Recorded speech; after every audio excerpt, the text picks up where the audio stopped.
জি 18 সালে দিয়েছি। আমরা একটু আব্দুল সালাম ভাইয়ের কাছে যাই। আব্দুল সালাম ভাই, এই যে রাজনীতির মাঠে দলগুলোর মধ্যে এই যে এক ধরনের তিক্ত রসায়ন, স্ট্যাটাস পাল্টা স্ট্যাটাস, এই ব্যাপারগুলো যে হচ্ছে, এই জিনিসগুলোকে কিভাবে দেখেন? এবং বিশেষ করে যেটি দেখা যাচ্ছে যে এই এনসিপির নেতারা একদিন হয়তো বিএনপির কোনো শীর্ষ নেতাকে নিয়ে মন্তব্য করছে, আবার দেখা যাচ্ছে যে এই জামাত বা এদেরকে নিয়ে কথা বলছে। মানে এই ব্যাপারগুলোকে কিভাবে দেখছেন, আপনার মূল্যায়ন কি?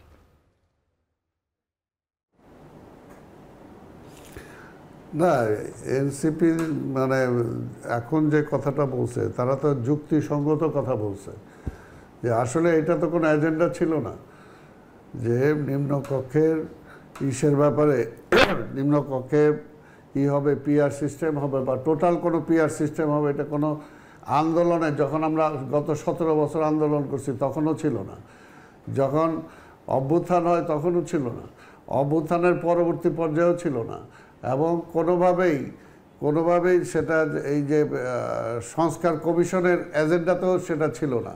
তাই কাজে এটা হঠাৎ করে তো ওনারা আমদানি করে এটাকে একটা অস্থির অবস্থার মধ্যে সৃষ্টি করে দিলেন। আর দেখা গেল আজকে কি হয়েছে, সেই জামাত কিন্তু আমরা যেটা বারবার বলতেছি, জামাত প্রথম থেকেই নির্বাচন করছে, যখন কোনো দল নির্বাচনে নামে নাই তারা 300 সিটের প্রার্থী দিয়ে ঘরে ঘরে যাচ্ছে, নির্বাচন করতেছে।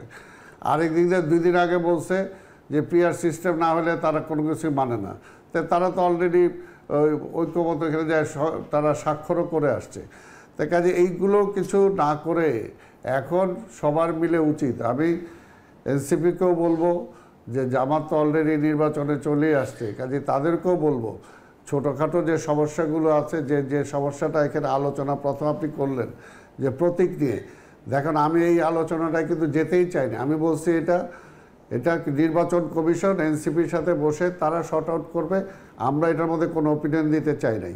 কিন্তু আমার ভাই শুধু এখানে বিএনপিকে টেনে আনতেছে, এর বিএনপি বা ধানের শীষের সাথে এটা কি সম্পর্ক হলো আমি তো বুঝতেছি না। অর্থাৎ যাইচা বিএনপির সাথে, অর্থাৎ বিএনপি ধানের শীষটা কীভাবে আসছে, তাহলে ওই ইতিহাসটা আমাকে বলতে হবে যে জিয়া রহমান কীভাবে ন্যাশনাল ফ্রন্টের মধ্যে তারা বলছে যে জাতীয়